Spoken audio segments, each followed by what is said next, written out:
It's been a busy week so far for the federal NDP. The party tried to prop up the conservative motion to expand a carve-out from carbon pricing to all forms of home heating. But the Bloc Quebecois and Greens, they sided with the Liberals to defeat the conservative proposal. And today, the NDP is calling for a removal of the GST off of home heating. For more on this and much more, we're joined live now by federal party leader Jagmeet Singh. Mr. Singh, thanks so much for joining us. My pleasure. Thanks for having me. You have talked so much about the climate emergency. Your party typically supports carbon pricing, yet you sort of shocked people when you sided with the Conservatives to expand the carbon tax exemption. Why the flip-flop? It was about fairness. And what we saw from the Liberals was their plan was divisive. They really made it about helping some regions and not others. And their minister came out and said it very clearly when asked, why isn't this applicable in other parts of the country? The minister for the Liberal government, for Justin Trudeau, said, well, if other folks wanted this exemption, they should have voted Liberal, in a really cynical move. So we wanted to reject that unfairness.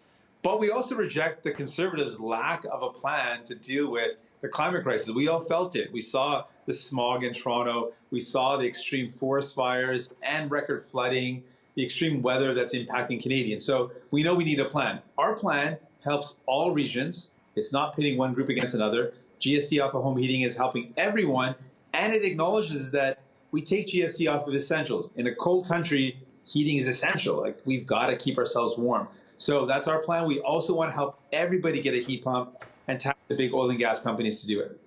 Okay, so, furthering that, you were recently asked, are you not concerned that you're siding with a party that does not have a climate plan?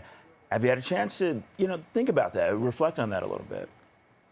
Well, yeah, I reject the fact that the Conservatives don't think it's a serious problem. Like, they don't have a plan to deal with the climate crisis that we're in, and that's a massive gap. Like, how can you be a serious party in the 21st century when we are faced with the serious impacts of the climate crisis and not have a plan? Yeah, that's a problem. And I also think it's cynical that Pierre Poilievre and the Conservatives are playing this game, because if they were serious about giving people relief, then they would support our plan. Our plan is, let's take GST off of home heating for every Canadian, every region, not just help some areas. So if they were serious, they would support us.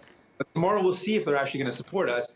I have a feeling that they're not going to back us up because we're going after the oil and gas companies, and the corporate-controlled Conservatives don't want us to take on the oil and gas companies. And I have a feeling that they're not interested in the heat pumps because they're not interested in fighting the climate crisis or giving people an alternative to heat their homes in a more efficient and less costly way. So I'm concerned about them. I'm concerned about the Liberals. I don't know if they're going to vote to support something that makes a lot of sense, or they're going to continue with their divisive approach. And there are concerns, of course, that you going after oil and gas companies in Canada would alienate voters in Alberta. Let's move on, though, Mr. Singh. You also recently talked about the crisis facing Newfoundland and Labrador during the party's annual convention. It's a problem that so many in this country are facing, the affordability crisis. That is top of mind for so many. So if you were the Prime Minister, what would you do differently right now? A couple of major things. I spoke to the Newfoundland and Labrador NDP convention, and I shared the concerns about the cost of living. Two major concerns: housing, groceries. We would take those on. And the big difference between us and the Liberals and Conservatives, we don't believe that the private sector alone can fix this problem. For sure, we need to see more building from the private sector, but we also need to see more building of affordable homes. If we just saw more luxury condos go up, more market housing go up, that's so costly, most people will tell you that's not going to help them out. It's not going to make their life any better because they couldn't afford those luxury condos or those houses in the first place.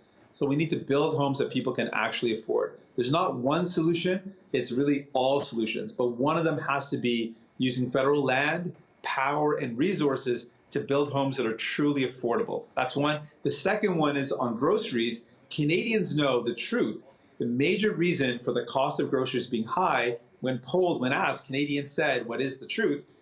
Corporate greed. Greedy CEOs using inflation as cover to jack up the price of groceries. We've got a bill that would directly take on this corporate greed. It would ban and end price gouging, price fixing, and the anti-competitive behavior that these big, basically oligopolies, there's only three CEOs that run most of the grocery stores in Canada, to take them on, to increase competition, and to prevent them from exploiting people. We've got a law that would strengthen that. That's what I would do as Prime Minister. And, looking towards the Middle East, a lot has been said about Ottawa's handling of the Israel-Hamas war. The country seems to be taking a very cautious approach. What do you make of Canada's response? Well, my heart breaks for the violence that's going on. I just want to see the violence stop. Like, we've all seen those really horrific images of babies being pulled out of rubble, of families in tears after losing loved ones, the damage, the destruction. I've also met with Israeli Canadians and Jewish Canadians who don't know what's going to happen to their loved ones that are hostage right now, if they're alive or if they're dead, or what's going to happen. So we've been saying we need to see all the hostages released. We need a ceasefire. We need to stop the violence. We need to save lives. That's what we've been calling for.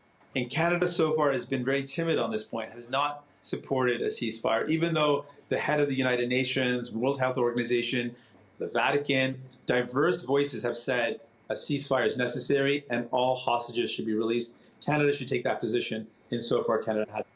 Your party, it should be noted, is the only major federal party in this country calling for a ceasefire. This is others call for humanitarian pauses. Why do you take that position, Mr. Singh? It's really, for me, about saving lives. And like I said, my heart breaks seeing the violence. I know that the people in Gaza are suffering immensely. I know that people in Israel continue to feel the fear for their loved ones that are hostage, continued rocket fire. There's a lot of pain. And I really believe that the path that we should take as a nation is to encourage peace, is to encourage an end to the violence, and that's why we've taken the position of a ceasefire. The only outcome of more violence is more death, and we want to see an end to that. Federal NDP leader Jagmeet Singh, thanks so much for your time here on CB24. We appreciate this. Yeah, thank you, Mr. Singh. Thanks so much.